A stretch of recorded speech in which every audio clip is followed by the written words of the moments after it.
Dr. Majors, would you lead us in the Pledge of Allegiance? I pledge allegiance to the flag of the United States of America and to the republic for which it stands, one nation, under God, indivisible, with liberty and justice for all. Thank you. We're going to jump into, and the good news is, Dr. Vanessa Garcia. Good evening. How are you guys? Great, thank you. We are here to announce, to present two wonderful awards to two of our great elementary schools. These awards are from the,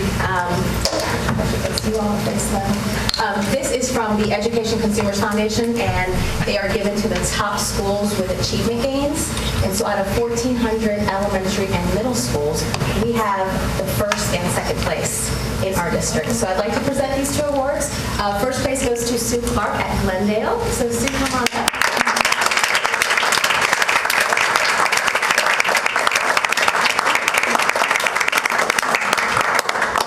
And second place goes to Christy Lewis at Laughlin.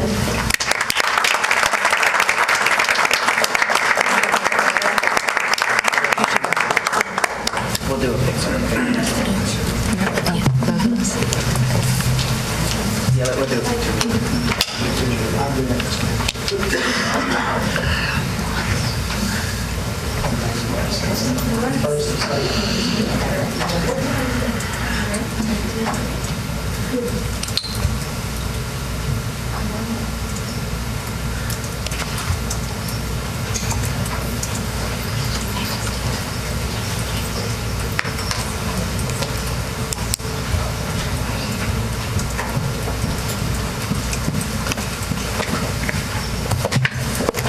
All right. Thank you, Dr. Garcia, and congrats to Principal Clark and Lewis. We're going to go ahead and move into the consent agenda. Ms. Baring? I would like to pull for discussion F9. Great, thank you. Ms. Shepherd? 1A, approval of minutes, regular meeting 3/10/2015. B, recommended approval of change order number 1 for Henry Maxwell Elementary School additions, Bomar Construction Company, Inc. C, recommended approval of change order number 8 for Hume Fogg Magnet High School Gymnasium addition, DF Chase, Inc. D, recommended approval of request number 4 for instrument storage cabinets, East Nashville Magnet High School, Wagner Corporation. E, recommended approval of request number 26 for district-wide maintenance, repairs, and general construction, Hunters Lane High School structural repairs, Southwind Constructors LLC. F, awarding of purchases and contracts. 1, Apple Inc. 2, Children's Defense Fund, Nashville Freedom School. 3, Education Resource Strategies. 4, GCA Services Group. 5, KIP Nashville. 6, Lou Inc. 7, Microsoft Corporation. 8, MT Score Inc. G, 2016-2017 District Calendar. And F, Metro Nashville Public Schools Handbook for 2015-16. Madam Chair, I approve that we approve the consent agenda as read. Second. Thank you. All in favor? Aye. Aye. Any opposed? All right.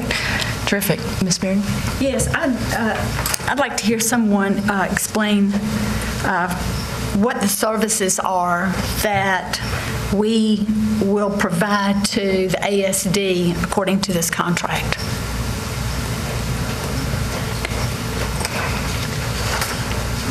It's been a long time in coming, actually, but this is a part of our getting into a position to be able to charge for utilities use and grounds, as well as transportation for schools that are in the midst of conversion to ASD charter status. It includes a number of other things, and Mr. Carr, Mr. Majors, Mr. Appenfelder, Mr. Edgens, Mr. Henson, they've all reviewed it as it's gone along to make sure that we're protecting our interests in relationship to the Achievement School District. So this is not about what services Metro schools are providing for the ASD, but the reverse of that. If Metro Schools provides transportation, they have the power to charge for that in this. If they provide, as they do in a co-location situation, for utilities and grounds, those are charged on a pro rata basis through this agreement. Food services in the way that it normally is, which is a break-even relationship with the CEP, a number of things like that. So it's about our being able to recoup for services. And what will we charge for co-location?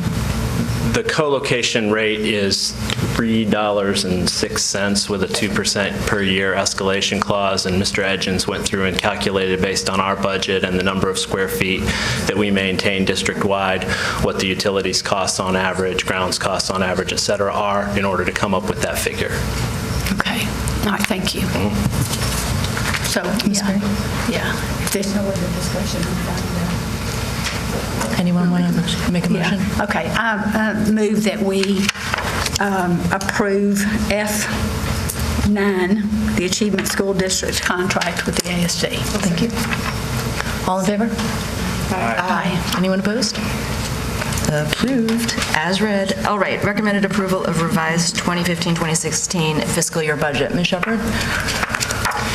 Last week, I believe it was last Wednesday, we met in committee to tweak our budget to match what the mayor's recommendation was with $810 million, and it was a pretty easy lift. Actually, Chris Henson and his own department had renegotiated the JCA contract, and it was exactly the amount that we needed to reduce our budget by. The dollar amount matched, which was easy and very, very quick and easy. And so I thank Mr. Henson and his team for helping us out with that renegotiating the contract. Mr. Appenfelder, I don't think he's here tonight. He's back there. Is he? Okay. Oh, okay. So I would recommend that we adopt the budget that we approved in committee last Wednesday. I second it. All in favor? Aye. Anyone opposed? Approved as read. All right, we're going to move then to our director's report. Thank you, Madam Vice Chair. I have one item on the director's report for this evening, and you received this. You received a written description of this, and it's a proposal by lead charter schools to consolidate a number of their schools and change the level of service or change the way that they're structured in their buildings. This is not of course, this is not a motion or an action item. This is not listed as an action item. What we want to do is get it in front of you tonight and then put it on a later agenda. And I'll ask Dr. Coverstone to speak to this, if he will. I don't think Chris Reynolds is here. This is a conversation that we've had with Chris Reynolds over the last weeks. All right, thank you. I'll be very brief. The law and our contracts require that any material change to a charter agreement or to a charter that we've granted that is desired by a charter organization comes to the board for approval. As Dr. Register said, we're hopeful that we can have questions and answers today and then put that on an agenda perhaps for June the 9th. Lead Academy, this is only about that one charter which holds a 5 through 12 charter that was granted in the around 2007, 2008, which currently has grades 5 through 8 located at Brookmead and grades 9 through 12 located at St. Vincent de Paul, would like to amend their charter to become a high school only. So what they propose to do beginning in the fall of 2016 is to no longer enroll students in grades 5 through 8 for that one charter only, and to continue to operate as a 9 through 12 school from that point forward. By applying for the change now, they are providing a year to work with families to make determinations about other schools they might attend. This also enables families to participate in our optional schools enrollment process this fall, so that they'll have maximum flexibility in moving to other schools. The principal justification for this is consolidation, and LEAD notes that because of they're having opened other schools all around town now, that 87% of their students currently enrolled at the Brookmead campus live closer to another LEAD campus, and so they feel it would be more convenient for families and would consolidate their assets and resources at the same time. So that's all they're asking for, and I'm happy to entertain any questions. Mr. Pinkston? What's the current, this is part of the current crop of charter applications, correct? This is a charter amendment request, but amendment requests flow on the same timeline as the applications do, which is why we're dealing with it now. So can you just kind of walk through from the top of the batting order how many charter applications or amendments we have in front of us? Going to differentiate between, in particular, the applications, how many of them are conversion applications versus new schools versus this, consolidation you're talking about? We have 7 requests for new schools. We have 5 requests for conversion schools. 8 requests for new schools, 5 requests for conversion schools, 2 amendment requests, and 1 renewal, which it doesn't go on the same timeline. That will actually be completed more like July. Of the new schools, differentiate between those, because some of those, my understanding is really additional pathways for students to be able to matriculate into higher grades. So while it's technically a high school, it really is kind of an extension of an existing middle school. So talk about So I'm not certain your question, but for example, Cameron College Prep High School would be a new high school that clearly the lead schools, including the Cameron Middle School, would like to feed into. But not with an automatic pathway. It would be just part of an application process. East End Prep has requested an amendment to add 3 grades. They're currently a K through 5 charter. They would like to be a K through 8 charter. Those are 2 that fit that description. Are those the only 2 in the crop of 8 new ones? Knowledge Academy at the Crossings would be another middle school to feed into the Knowledge Academy High School. They currently have a middle school and a high school. There are 2 KIPP schools, which presumably would feed into the KIPP networks.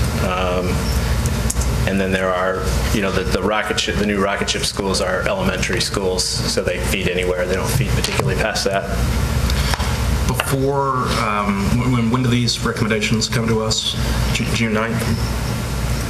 We will have the recommendation information to you by the 1st of June, and you have until the end of June to vote on it. I think the last committee meetings, the discussion was June 23rd. That would give you the maximum amount of time to consider them before your last board meeting.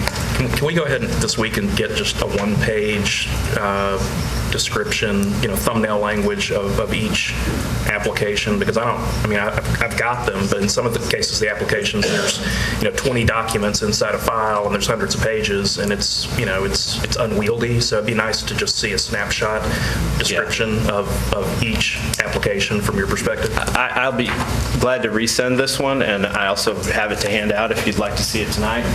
And just tell me if it doesn't have on there what you need, and we can add that information.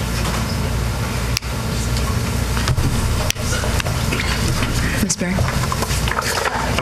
Are you not done? Yeah, I'm sorry. I'd like to see some narrative, just, not just numbers on a chart, but actual description of kind of what's being contemplated here. I think I can interpret this, but it's been good to see it in plain English. Okay, and there is a narrative that is a part of each of the recommendation reports as well that you'll have by the 1st of June. Mr. Pinkston? So we'll have that by June 1, is what you're saying? Yeah. All right. Ms. Berry? Thank you. We have several different lead schools, and when I look at the list and, lead consolidation, are we saying we've got just lead school and then we've got lead prep southwest or southeast? Are we saying we're going to consolidate those 2 schools? Give me more specifics so that I understand exactly what we're doing. Right, great question. The very simple thing here is with Lead Academy, their original charter, grades 5 through 12, they just want to stop serving the middle grades under that charter and maintain the high school. And that's really all they're asking for here. So when I say consolidation, I'm talking about consolidating that one school into just a high school. Okay, so we would actually be offering fewer seats, not more. Well, it will be neutral because they would like to retain the seats, but serve only high school with them. Okay. And is this the same school that was issued a notice of academic concern in October? The middle school grades. That was the middle school? Right, correct. Okay. Correct. Okay, thank you. Yeah. Any other questions? So again, we'd like to put that on for you to consider and act on, hopefully next time. Thanks. Thank you, Dr. Coverstone. Dr. Register, are you Madam anything Chair, that else? concludes my report. Great, thank you. All right, Ms. Frog, we're going to move into committee reports, starting with governance. Yes. All right. We held a policy governance meeting this past Tuesday on May 20th, and at that meeting, we discussed asking current charter applicants for assurances that they will comply with the newly adopted Annenberg standards. We also agreed that our attorney, Corey Harkey, will report back to us about the legality of the standards on June 16th. We will hold a policy governance that day at 5:00 p.m., and this meeting will obviously take place prior to our vote on charter applications this year. And that concludes my report. Thank you. There are no board chairman reports, so we'll move to announcements, starting with Ms. Hunter. Thank you. Let Dr. Majors know that looking over the handbook, it's exciting to see some of the changes that have been made, and I'm looking forward to the students being able to attend school with the new guidelines. That's great. Yes, thank you. We have been all of us have been very involved, all of you guys have been very involved in graduations and celebrations for the end of the year. And that's been fun and exciting, and I think we're all tired from it as well. Today I had the opportunity to go to West End Middle and see the play Hoodie. And then I also was able to attend the Blue Ribbon Teacher Celebration last week at Vanderbilt Chancellor's Residence. And it was so nice to see teachers celebrated in such style. Thank you to everyone who was involved in that process. The high school academic awards were also well done this past week. It was exhilarating to see the community come together to celebrate teaching and learning the way we do. So that was wonderful. Tomorrow from 4 to 6 in this boardroom, our reading recovery teachers who have been involved in a year-long professional development, intensive staff development initiative will graduate from reading recovery. And in addition, our staff that are slated to retire will also be from 4 to 6 at Martin. I think that's pretty much the end of the big celebrations other than your retirement, which is right around the corner. Today is the last full day of school. Is that right, Jay? Yes, for 2014-2015, and I wish to extend my wish to all families that you and your children have a safe holiday and enjoyable summer. And I just want to make a plea to students to think about choosing a good book to read, something that is recreational that you might enjoy, and catch up on your reading this summer. Thank you. Thank you. I just have a couple, just to reiterate Dr. Brandon's comments to Dr. Majors. It's a great job, good to see. And one other thing, this coming Monday, we will have a media event at McGavock High School at 11 o'clock. Jeff Syracuse, who's the president of the Donaldson Gateway Project, is announcing, unveiling his plans for a complete facelift for McGavock High School. Yes, first one we've had in 30 years, so we hopefully it'll be a great event. So I encourage you to attend if you can. I'll be there. Thank you, Ms. Shepherd. Mr. Pinkston? Ms. Pierce? Just want to remind everybody to come out to Project Reset on Saturday at Rocketown from 10 to 2. It'll be a good conversation, and you can go online and register. I'm not sure of the website. Does anybody know? National Public Education Foundation. Thank you. Ms. Rowe? So I want to make a few announcements about graduations as well. First of all, I'll start off by bragging about my own high school in my district. I've got two, but I attended only one of the graduations at Hillwood. And just sitting on the stage, I'm always kind of amazed at the information that I pick up without making any requests. But the graduating class for Hillwood this year got $2.5 million in scholarships. The valedictorian, Heaven Analt, made a 34 on her ACT. The salutatorian, Keenan Saki, I hope I'm pronouncing these things right, received multiple scholarship offers, and he hasn't decided where he's going yet. But the third student in the class, Stephen Nanzo, got a full ride to Vanderbilt. And then, of course, there's another student that I've mentioned earlier named Brittany Smothers, who's heading off to Harvard University. So I feel like that's just a little, that's sort of just a short summary of some of the great things happening at Hillwood. And so after this event, I'm always excited about things I learned. So I issued a challenge to my fellow board members to see who had the most impressive graduating class. And so I just hit a few highlights that I got back from them. Hillsborough High School has 4 National Merit Scholars this year. Overton has $6.5 million in scholarships. It's the first class with a biliteracy seal, and 4 Overton grads were named the 2015 Presidential Scholars this year. And then last week I did a graduation at Cora House School, which is the first time I've participated there, and this is the school for special needs students. They graduated 11 students, and I have to say this was probably the most touching of all the graduations I've done, just to see the amount of love and support there from staff and from the families for these students, and they did a little slideshow of the children through their lives. So I was really honored to be able to participate in that. And then finally, I just want to remind folks that there will be a meeting at 6 o'clock this coming Thursday, May 28th, about the possibility of a new elementary school in my district, and that will be held at Westmead Elementary. So we hope you will join us. And that's all I have. Thank you. Well, my friends, I know this was a very controversial meeting, but Ms. Frog, there being no further business, this meeting is adjourned. Thank you.